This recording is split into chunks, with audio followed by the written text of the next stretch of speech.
Clivites. Like at subscribe, support ka naman. Nagsimula na nga ang lahat sa grupo ng mga bayaning ito na pumasok sa isang madilim na gubat. Lahat sila ay may dalang malalakas na sandata na tinatawag na regalia, mga armas na nagbibigay ng kapangyarihang higit pa sa isang normal na tao. Tiwala sila na gamit ang mga ito ay basic na lamang nilang matatalo ang mga halimaw ng nasabing gubat. Pero pagdating pa lamang nila sa bungad ng gubat, ay bigla nang inatake ang driver nila, kaya naman wala nang naging choice ang grupo, kundi sumabak sa laban. Bida-bida na nga itong si Stephen, ang leader leadere nila, na agad sumugod sa mga kalaban. Kanya-kanya nang ang pasikat ang mga ito gamit ang kanilang mga naiibang regalia, sabay banat ni Itefon sa ahas, ayun naputol na nga ang ulo. Ngunit palaban din itong ahas at kahit ulo na lamang ay umatake Perrin, buti na lang at mabilis nag-react si Alicia na siya na ngang tumapos sa ahas. Matagumpay na nga nilang natalo ang mga halimaw na sumugod sa kanila, kaya naman nagpatuloy na silang maglakbay sa kalaliman ng gubat para hanapin ang tinaguriang Beast Lord of the South. Di nagtagal ay nakaharap na nga nila si Clivites of the Moonlight, kung saan naramdaman agad ng lahat ang lakas ng aura ng kaharap na halimaw. Abat bida-bida na naman nga itong si Stephen, at wala nga raw pan-apat ang kalaban sa kapangyarihan nilang 13 bayani na pinili pa mismo ng hari ng Haydn, kaya agad iniutos na lumusab sila. Abat sumunod din ang mga tanga hanggang sa banatan na nga ni Clivites si Stephen ayon nagmukhang lamok na basic pinisak lamang. Sa kabila nito ay lakas loob pa ring nanlaban si Taba, ayon di pa man nakakalapit ay kamatayan na ang sinapit. Unti-unti nang realize ng team na wala silang laban, ngunit huli na ang lahat, at isa-isa na nga silang pinuksa ni Clivites gamit ang mga buntot nito. Lubos kinabahala na nga ito ng lahat lalo na ang buntot ni Clivites. Hanggang sa mapansin na nga ni Alicia na nakakatawid sa kanilang anino ang mga buntot ni Clivites, kaya agad sinibihan ng lahat na tumalon para makaiwas. Sa kabila nito ay nadalay Perrin ang iba niyang mga kasamahan. Itong isa nag-summon pa nga ng Earth Golem, pero all-outs Perrin dahil kontrolado ni Clivites ang buong lupa, hanggang sa lumitaw na nga ang mga buntot nito na siyang tumapos dito. Sinubukan pang sumugod ni Boy Tusok, nakala mo tinutubol sa pagsigaw kaya tinulungan na ni Clivites ayon pinaluwag ang puwet.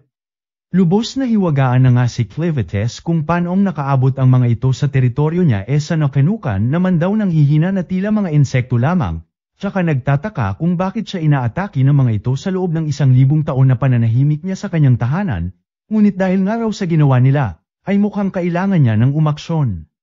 Di nagtagal ay si Alicia na nga lang ang natira, tumatalon-talon para makaiwas hanggang sa makalusot na nga ito ng atake at nabangasan ang sungay ni Clivites. Sa buwisit ni Clivites yun tinadtad na nga rin si Alicia hanggang sa namatay siya.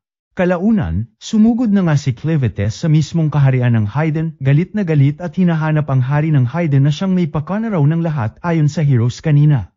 Dati, wala siyang balak makialam basta hindi siya ginagambala. Pero dahil sinugod siya ng mga ito, ay di naman siguro niya ikamamatay kung medyo gagantay siya.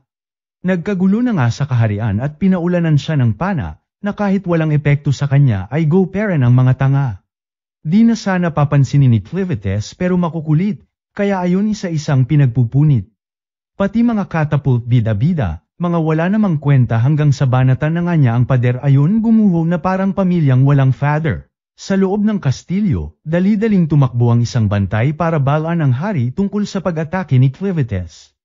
Ayon naman sa hari ay mukhang pumalpak daw ang mga heroes na pinadala niya, at hindi pa sapat ang lakas ng mga sandata nila.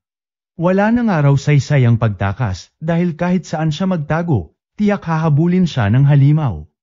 Pero bago pa man nga raw ito mangyari, ay may isang bagay siyang gustong siguraduhin, at yun ay ang maselyuhan ng forge ng Haydn para hindi mamatay ang apoy nito. Sa labas, nagtataka naman si Clivites kung bakit parang sobrang hina ng mga tao rito, kumpara sa mga bayani na sumugod sa teritoryo niya at inakalang malalakas ito.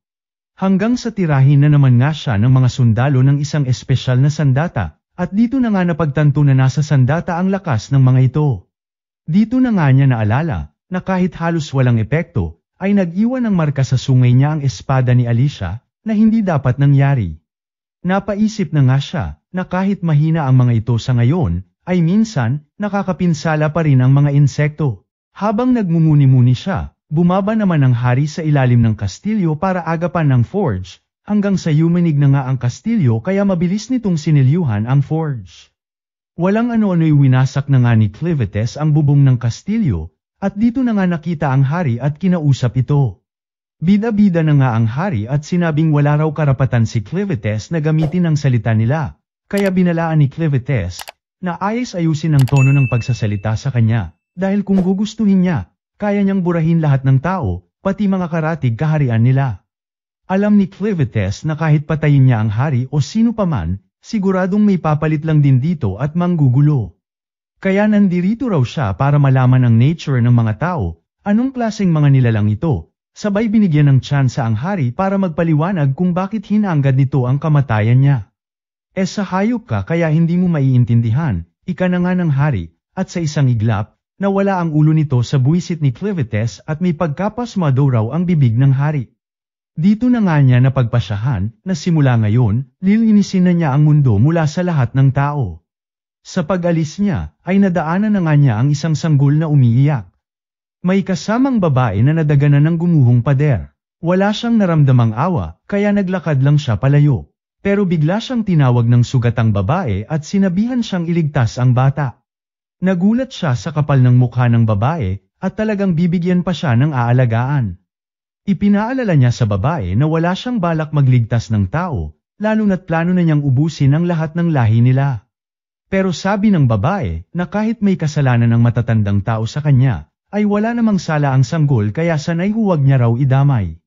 Hindi makuha ni Clivites ang punto ng babae dahil para sa kanya, pare-pareho lang lahat ng tao. Pero na-curious siya, kaya tinanong niya kung paano niya mapapatunayan ang halaga ng bata na mabuhay. Wala na nga raw siyang oras, ika naman ng babae, lalo na't mamamatay na rin siya. Pero nangakong kung ililigtas ni Clivites ang bata, balang araw, ay siya na mismo ang makakadiskubre sa kahalagahan nito, hanggang sa namatay na nga ang babae. Tumalikod si Clivites na parang walang nangyari, ngunit sa huli, ay kinuha rin naman niya ang sanggol. Di sigurado sa kanyang ginagawa, pero dahil sobrang haba naman daw ng buhay niya, ay katuldok lamang naman ang oras na ay lalaan niya rito. Sa lupain ng Edthea, may 5 pangunahing lahi ng mga humanoid. Una na nga ang mga Dons, na kilala sa dami ng populasyon at husay sa paggawa ng mga gusali. Pangalawa naman ay ang Orgites, mga eksperto sa pangangaso at medisina.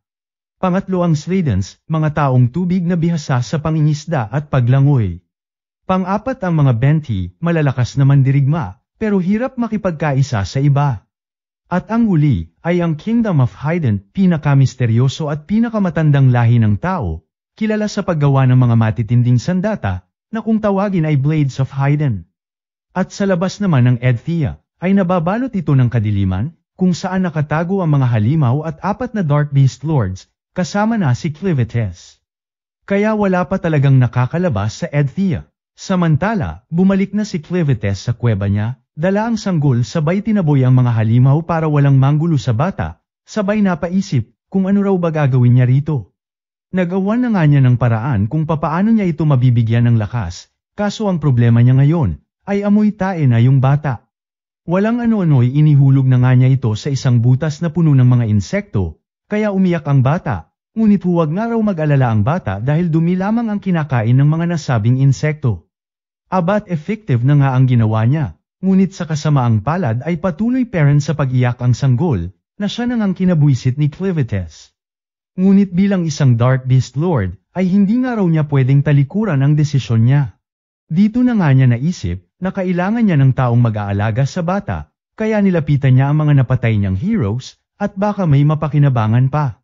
Di nagtagal ay nagising na nga lang si Alicia na lubos na gulat at panoong buhay pa raw siya. Dito na nga bumungad sa kanya si Clivites kaya agad napahawak sa espada niyang wala naman, at tinapon na nga raw lahat ni Clivites pati mga bangkay sa bangin. Ayon pa nga rito ay mukhang mapapakinabangan niya raw si Alicia, kaya binuhay niya ito, ngunit bangkay pa rin daw ito, at nabuhay lang gamit ang dark energy ni Clivites. Walang ano-ano'y inutusan na nga niya ang dalaga na ilabas ang mga melon at padidin ang sanggol. Lubos kinagulat na nga ito ni Alicia, at inakalang nagbibiro si Clivites kaya tinanggihan niya.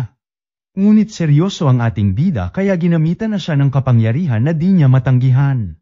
Sa kabila nito ay olots nga si Clivites at walang nangyari. Ipinaliwanag ni Alicia na hindi siya makakapagbigay ng gatas dahil isa siyang berhen, sabay na hiwagaan kung bakit nais ni Clivites na buhayin ang bata. Dedma nga lang si Clivites, ngunit dahil wala siyang choice, tinanong niya ang dalaga kung may iba pa raw paraan para makakuha ng gatas. Dahil hindi naman makatutol si Alicia, sinabi niya na kailangan nila ng wet nurse, isang babaeng nagpapasuso. Ngunit ang problema ay kailangan nilang pumunta sa bayan ng tao para makakuha nito. Alam ni Clivites na hindi siya pwedeng magpakita sa kasalukuyan niyang anyo, dahil siguradong magkakagulo ang mga tao. Kaya nag-transform siya at piniling gayahin ang itsura ng babaeng kasama ng bata, at pinangalanan ng sariling si Kren, habang pinangalanan niyang Luna ang sanggol. Inutusan niya si Alicia na samahan siya papunta sa pinakamalapit na bayan. Pero bago sila umalis, minandahan na nga siya ni Clivites na linisan ang sanggol at nagpupuna naman daw. Pinaglaban na rin siya ng ating bida, at dito na nga niya napansin na may tatak ito ng Hayden Royal Crest. Samantala, sa gumuhong kaharian ng Hayden, ay isang nagmamadaling lalaki na nga ang pumunta, at hindi makapaniwalang isang halimaw lang ang Samira sa buong kaharian nila. Habang sa malayo naman ay pinakitang may nakatanaw na mga sundalo, sa pangunguna ni General Drell, at agad nga raw mag-report sa kanilang Emperor ukol sa mga kaganapan.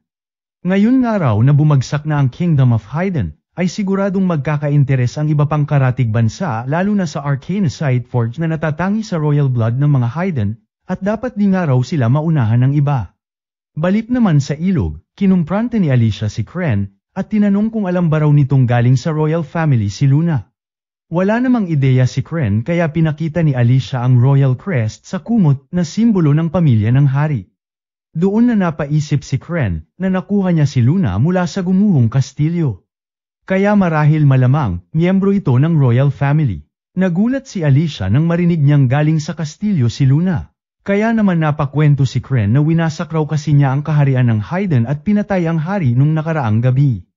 Lubos kinagulat na nga ito ni Alicia at paanong pinatay daw nito ang hari, kaya sinagot din ni Kren na sila ang unang lumusab sa kanya kaya natahimik ang dalaga. Kinabahala na nga ito ni Alicia, dahil kung royal blood daw itong si Luna, ay siguradong marami ang maghahabol sa kanila.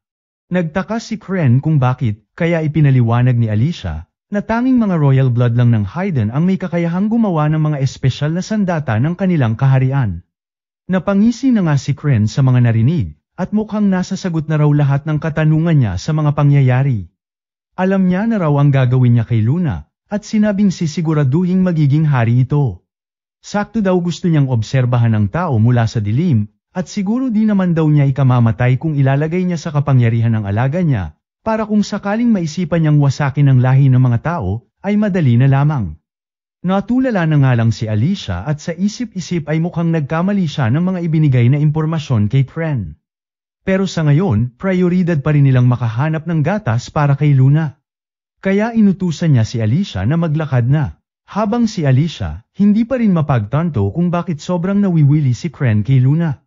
Pero isang bagay lang daw ang sigurado siya, na kapag may nangyaring masama sa sanggol, ay siguradong pupuksain ni Kren ang lahat ng tao sa mundo. Kaya, kahit labag sa kalooban niya, ay kailangan niyang protektahan ang batang ito sa lahat ng paraan. Di pa man sila nakakalayo ay bigla na nga lang may lumutang na mga bandido, na siya nang binanatan sa ulo si Kren na lubos kinagulat ni Alicia. Ngunit sa isip-isip nito ay patay ang mga ito at sinaktan nga ang ating bida. Ngunit sa gulat ni Alicia at tumamba na nga si Kren hanggang sa banatan na rin siya ng isa sa mga ito. Nagising na nga lang si Alicia na nakagapos sa likod ng isang karawahe, habang tahimik lang si Kren at sinabing nahuli sila kanina. Hindi siya nag-react dahil natutulog pa raw si Luna. Nabahala naman si Alicia dahil papaanong basta na lamang daw silang nahuli sa nandyan naman daw itong si Kren. Tinanong pa ni Alicia kung nawawala ba raw ang lakas nito sa human form.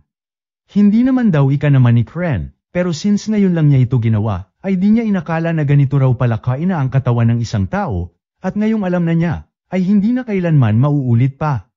Nagtanong ulit si Alicia na kung ganun naman pala, bakit hindi pa sila tumatakas sa mga kalbong ito? Rason naman ni Kren na ayaw niya raw mabunyag ang tunay niyang pagkakakilanlan hanggat hindi pa hari si Luna. Tsaka gusto rin niyang obserbahan ang ugali ng tao, lalo na yung madidilim na bahagi nito. Wala nang ang nagawa si Alicia kundi ipaliwanag na lamang na mga bandido ang umatake sa kanila, mga walang hiya na nagbebenta ng tao bilang alipin.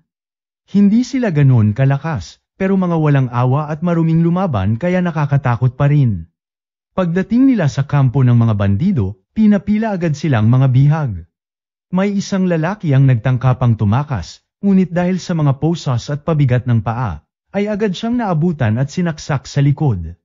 Natahimik ang lahat sa takot habang si Kren naman ay tahimik lang at nanunood, interesado siyang makita kung anong klaseng sistema meron ang ganitong lugar.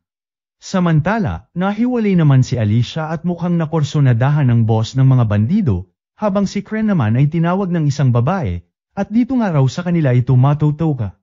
Nang makita ng babae ang dala niyang baby, ay agad nitong tinawag ang isang alipin na nagngangalang Nell, na nadapa pa nga sa sobrang clumsy. Pagkakita ni Nell sa baby, ay kumislap agad ang mga mata nito, at tila malapit ang loob sa mga baby. Siya na nga ang inatas ang mag-alaga sa bata, ika ng boss nitong Moldita. Samantala, dinala si Alicia sa opisina ni Vroko, sidekick ng dati nilang boss at ngayon nagbo-boss-bossan sa kanila. Ayaw siyang tawaging boss ng mga ito kaya nagalit, at kung hindi raw siya igagalang bilang bagong boss, ay pakakawalan niya ang alaga niyang halimaw na si Betty, isang troll mula sa West. Dahil dito ay natahimik na nga ang lahat, hanggang sa nilabas ni Vroko ang mga batong nakuha nila kay Alicia. Alam niyang galing ito sa Luna Mountain, kung saan teritoryo ng Dark Beast Lord na si Clivites. Kaya pinagtataka niya na imposibleng may ordinaryong tao na nakalapit doon para kunin ang mga ito. Alam din niyang may mga ipinadalang heroes ang kaharian laban kay Clivites, pero ayon sa balita, ay namatay lahat. Dagdag pa nga ni Vroko na isa raw sa mga heroes ay kahawig ni Alicia. Ngayon daw na winasak na ni Clivites ang buong kaharian ng Hayden, at bagamat trahedya ito para sa iba, ay magandang balita ito para sa kanilang mga Raven Bandits. Ipinakita niya kay Alicia ang isang pulang espada, na lubos kinagulat ng dalaga, at inakalang totoo itong mana hydrite blade. Pero inamin ni Vroko na peke lang ito. Ayon sa kanya, tanging mga royal lang ang makakagawa ng tunay na enchanted sword. Kaya ang hanap buhay ng grupo nila ay magbenta ng mga alipin at mga fake magic swords. At kung totoo ngang patay na ang lahat ng royal, ay nangangahulugang mas lalong tataas ang halaga ng mga regalia. Kaya gusto nilang gamitin si Alicia para hanapin ang mga natirang espada. Tinanong na nga ito ni Vroko kung nasaan ang mga natitirang regalia ngunit ayaw magsalita ni Alicia, kaya ipinasa na muna ni Vroko ang dalaga kila kalbo at pagurin nga raw muna ng mga ito ng magsalita, basta raw ay huwag patayin at ito ang tanging susi nila sa nawawalang mga regalia. Samantala, si Kren ay tahimik na nagkukunwaring alipin lamang sa tavern, habang si Nell naman ay abalang pinapadede si Luna. Pero maya-maya, sinigawan ito ng isang bandido para dalhan sila ng alak, sabay sinipa at napakabagal daw. Sumunod naman si Kren sa utos ng ibang bandido na magdala ng pagkain. Tahimik lang siya at hindi lumalaban, kaya akala ng mga bandido, magiging masuner ang alipin siya. Pero si Ate Moldite tila iba ang pakiramdam sa kanya, at may kakaiba raw kay Kren. Hindi raw normal ang itsura ng mata at mapatla ang balat. Samantala, habang may dalang beer si Nell ay sinadya na nga itong t-shirt ng ilang bandido na siya na ngang nagresulta sa pagkabasag ng mga beer. Dito na nga siya dinala ng mga ito sa labas para parusahan kuno pero ayun balak lang palang gawing parausan ng mga ito. Sinundan na nga ito ni Kren sabay gumamit ng shadow magic para kainin ang mga katawan ng mga manyak na bandido. Pagkatapos, nilapitan niya si Nell at hininga ng gatas para kay Luna. Medyo nalito si Nell, pero kalaunan ay pumayag din. Habang pinapadede nito si Luna, tinanong siya ni Kren kung sino siya at bakit siya nandoon. Dito na nga nagkwento si Nell, dito na nga raw siya pinanganak at lumaki bagamat hindi niya kilala ang ama niya, pero nakasama pa raw niya nanay niya, isang babae na tiniis ang lahat ng hirap para sa kanya. Pero noong nag-12 years old na raw siya, ay biglang nawala ang ina niya. Di niya alam kung namatay o nakatakas. Simula noon, siya na raw ang ginawang libangan ng mga bandido, binubugbog, sinasaktan, hanggang sa mawalan siya ng ngipin at pandinig sa isang tenga. Medyo gamaan lang daw ang buhay niya nang kunin siya ni Carme at binigyan ng trabaho bilang tagapag-alaga ng mga sanggol, since sagana raw siya sa gatas. Pero nagtaka si Kren, dahil sabi raw sa kanya dati ni Alicia, dapat may anak ka muna bago ka magkaroon ng gatas. Kaya tinanong niya si Nell kung nasaan ang anak nito. Dito na nga natigilan si Nell, at malungkot na sinabing namatay ang anak niya pakapanganak pa lamang niya. Nang sinabi ito sa kanya ni Carmay, ay halos gumuho raw ang mundo niya. Gusto na raw sana niyang mamatay, kaso kinabukasan, ay nagising siyang may sanggol ng sumususo sa kanya, na siya na nga niyang inalagaan para di mamatay sa gutom. Simula noon, sunod-sunod na siyang binibigyan ng mga sanggol para asikasuhin, kaya naging wet nurse na siya ng kampo nila. Kahit puno ng hirap ang buhay niya, gusto pa rin niyang tumulong sa mga sanggol na nangangailangan ng gatas. Pinuri siya ni Kren at inalok na maging tagapag-alaga ni Luna. Ramdam niyang mabuting tao si Nell kahit tao ito. Sa kasamaang palad ay tinanggihan ito ni Nell dahil kahit gustuhin niya man daw, ay wala naman silang takas dahil parehas lang naman daw silang alipin. Samantala, si Alicia naman ay sapilitang dinala ng mga bandido sa tulay patungo sa isang abandonadong minahan, na siyang lubos kinabahala na nga ng dalaga. Bandang ilalim ay naaninag na nga nila ang isang lalaking pilit pinapalusong ng mga bandido at may hawak pang kawit. Pinapangako raw ng mga bandido na palalayain siya at ang asawa niya kung makuha niya ang kayamanan sa ilalim ng lawa. Nag-dive naman ang lalaki, kaya napasigaw si Alicia, dahil puno raw ng halimaw ang lugar ngunit huli na ang lahat. Siyang tunay nga ay sumulpot ang mga halimaw sa tubig at may nukbang ang lalaki sa harap mismo ng kanyang asawa. Masuka-suka si Alicia sa nakita, habang tuwang-tuwa naman ang mga bandido. Ayon kay Alicia ay tinatawag daw na Arvinces ang mga halimaw na ito, lumitaw noong Great Flood 300 years ago at nananatili sa tubig ng minahan hanggang ngayon. Kahit nga raw ang pinakamalakas na hero noon na si Cordwar, ay hindi kinaya ang mga ito. Pinaniniwala ang nasa ilalim ng lawa ang Stream Splitter, ang magic sword na ginamit ng nasabing bayani. Kaya malinaw na hindi talaga nila balak palayain yung lalaki kanina kahit makabalik pa ito, na siya nang ang lubos kinagalit ng dalaga. Para kay Alicia, ay masahol pa sa mga politiko ng Pilipinas ang mga bandidong ito. Nainis na nga ang mga ito at pinaalala nila sa kanya na kahit ano pang dada niya, ay wala siyang laban bukod sa nakaposas at nasa gitna siya ng tulay, at napapaligiran siya ng mga maniakis na gustong makbangin siya. Wala na ngang nagawa si Alicia, kundi pagkatiwalaan ang sumpa na nilagay sa kanya ni Clivites. Bagamat ayaw niyang umasa rito ay wala na siyang choice kundi paniwala ang immortal siya sabay dineslocate ang sariling braso para makagalaw. Dito na nga niya hinayla ang ulo ng isang bandidong menyok sabay pinatama ang punyal na hawak ng lalaki sa tulay para maputol ito. Mula sa taas, bumagsak sila sa bato sa ilalim ng minahan at sa lakas nga ng impact, rekta patay ang lola mo. Parekta na rin lods ng like at subscribe baka naman hihisalamat. Gagi patay na siya, ika na nga nila kalbo nang makita si Alicia na nakahandusay na sa baba na siya na nga nilang kinataranta, dahil ang dalaga lamang ang paraan para mahanap nila ang 13 regalia na nawala. Lingid sa kanilang kaalaman, ay buhay pa itong si Alicia na bigla na lamang damil at kalaunan, dahil sa curse of immortality na ibinigay ni Kren. Ngunit bagamat hindi siya mamamatay, ay hindi gustong sabihin na kusa siyang gagaling. Dahil bali peren lahat ng buto niya, at halos wala na siyang dugo, kaya hindi siya makagalaw.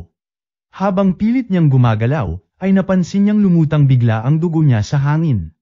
Doon biglang lumitaw ang tila maliit na version ni Kren. Dito na nga nito pinaliwanag ang nangyayari, at ang blood magic na nilagay niya sa katawan ni Alicia. Na siyang dahilan kung bakit buhay pa siya, at kung sakaling maubos, ay rekta na siyang mamamatay. Pero syempre, hanggat may silbi raw siya, ay papalitan daw ni Kren ang dugo niya para makapag-regenerate siya.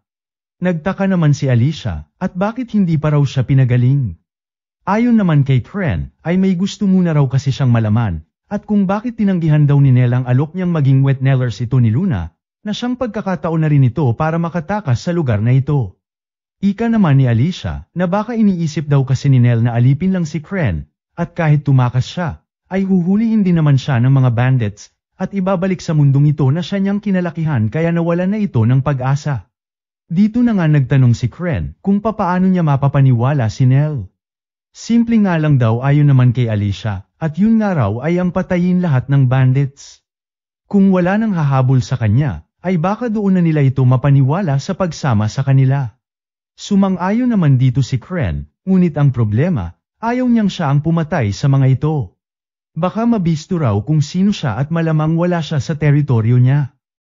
Kaya naman iminungkahi nitong si Alicia na lang ang gumawa since hero naman siya, so expected na makikipaglaban siya sa mga bandits. Bago pa makatanggi si Alicia, ay binalik na lahat ni Kren ang nawalang dugo ni Alicia. Saktong dumating naman ang mga bandits para kunin sana ang katawan niya, ngunit nagulat nang makita nilang unti-unting bumabalik ang katawan ni Alicia mala zombie. Napakagatlabi naman si Alicia sa sobrang sakit ng proseso. Walang ano-ano'y sinugod na nga siya ng isang bandit, pero hindi siya natinag. Hinawakan niya ang braso nito, sabay sinuntok sa mukha, at kinuha ang espada at eye patch. Bagamat ayaw niyang pumatay ay wala na nga siyang choice kundi puksain ang mga ito. Samantala, hinahanap naman ni Kren si Nell para muli itong kumbinsihin. Ito namang si Nell ay bumalik sa tavern kung saan inabutan si Carmey, na kanina pa siya hinahanap at nag-aalala sa kanya. Since okay naman si Nell ay tulungan na lang daw siya nitong maghugas ng plato. Dito na nga napansin ni Carmey na parang anggan ang pakiramdam ni Nell kahit pinag-initan na naman ito ng mga bandido. Kaya tinanong nito kung may nangyaring maganda. Dito na nga nagtanong si Nell kung ano raw ang pakiramdam outside world, na siyang kinagulat ni Carmey, kasi never pang nagtanong si Nell ng ganito.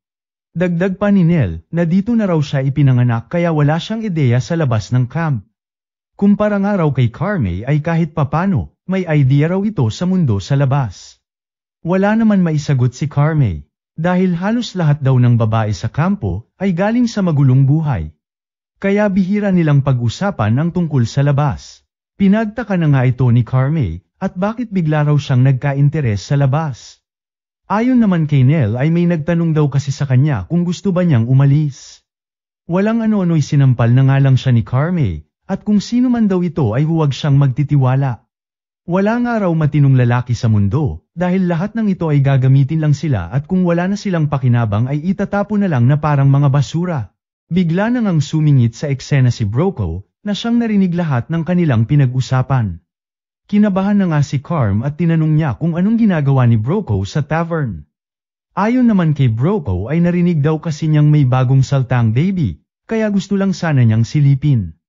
Agad namang tinuro ni Nell kung nasaan si Luna, at sinabing nasa sabsaban daw. Bago umalis si Broco, ay pinasama na nga niya si Nell, na siya nang kinabahala ni Carmey, dahil kutob nitong may masamang plano si Broco. Pinilit niyang pigilan si Nell, pero wala siyang magawa. Pagkaalis nila, ay lubos na ngang nabuisit si Carmey, dahil si Nell lang ang may kakayahang mag-alaga ng bata at natatanging source nila ng gatas, kaya papaano na raw ang mga alaga nilang baby ngayon. Dito na nga dumating si Kren, buhat si Luna na siyang kinagulat si Carmey, sabay sinabing kung gatas daw ang hanap nito ay huwag na itong umasa pa, dahil wala na raw si Nell, at baka hindi na ito bumalik. Hindi raw niya ito kagustuhan, pero ganito raw talaga ang mundo nila. Naguluhan na nga si Kren sa mga pinagsasabi ng babae, kaya humingi siya ng paliwanag dito. Nanlisik ang mga mata nito na siya namang kinabahala ni Carmey, at natigilan sa harap ng nangigigil nating bida. Habang pababa sa isang lumang hagdanan, ay namangha na nga si Nell dahil sa buong buhay niya sa kampo, ay ngayon lang niya nakita ang lugar na ito. Ayon naman kay Broco, ay dating minahan daw ito ng magic ores na ginagamit sa kung ano-anong bagay. Itong ilaw nga raw na hawak niya, ay gawa rin sa durog na magic ore na hinalo sa insect oil. Kwento pa nito na bago raw siya naging bandido, ay naging researcher daw siya ng magic ores at kung paano ito haluan ng iba't ibang likido para makagawa ng iba't ibang formula. Huwag na raw pansinin ni Nell ang mga bungo sa sahig dahil mga buto lamang daw ito ng malalaking daga. Walang ano-ano'y biglang pinatay ni Broco ang ilaw na siyang kinataranta ni Nell. Nakiusap siyang buksan ulit ito, ngunit nang bumalik ang ilaw, ay nagulat na nga siya. Dahil nasa likod na niya ang isang halimaw. Ang alaga ni Broco na si Betty.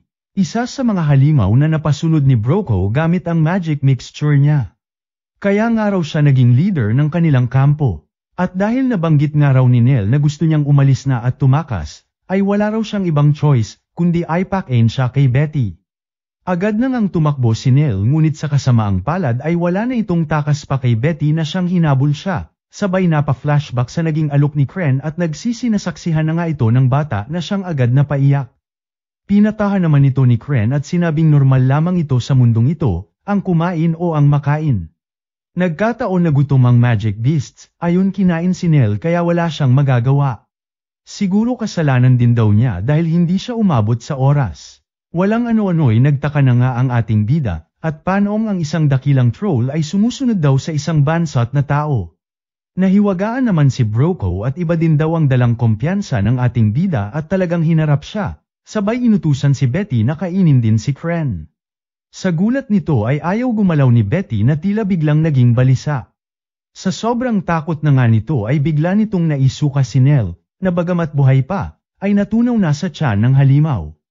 Ginamit agad ni Kren ang kapangyarihan niya para tanggalin ang asido sa katawan ni Nell, sabay nilapag si Luna sa tabi nito para makasama siya sa mga huling sandali nito. Tapos ginamit niya ang shadow niya para ilayo sila Luna sa kuwebang ito. Paglingon ni Broco ay nagulat na nga ito, dahil wala na ang dalawa, sabay pinagtaka kung anong klaseng mahika raw ang ginamit ng ating bida. Nagtaka naman si Kren kung ano ang pinagsasasabi ng bansot, hanggang sa may hugatin na ngang potion si Broco mula sa kanyang coat. Ayon sa bansot ay gawa raw ito sa magic stones, herbs, at larvae ng parasite fly na kayang tanggalin ng pag-iisip ng host nito, na siya niyang ginamit dito kay Betty para maging sunod Sonoran sa kanya. Walang ano-ano'y ibinuhos niya ang potion sa apoy, at nang maamoy ni Betty, nawala bigla ang takot nito at umatake ng walang kontrol. Sa lakas nito ay tumalsik na nga ang ating bida, since napakahina ng katawan niya at naka-human form nga. Nabuisit na nga ito sabay naisip si Alicia, at bakit hindi raw siya sinabihan tungkol sa mga magic na yan. Speaking of Alicia, abala pa rin nga ang dalaga sa pakikipaglaban sa mga bandido. Marami na ang napatumba niya, pero hindi niya pa rin nauubos. Sa kasamaang palad ay nasira na nga ang gamit niyang espada, kaya napaisip na kakailanganin niya ng espada na matibay-tibay laban sa mga ito. Dito na nga niya naisip ang maalamat na espadang nasa ilalim ng lawa.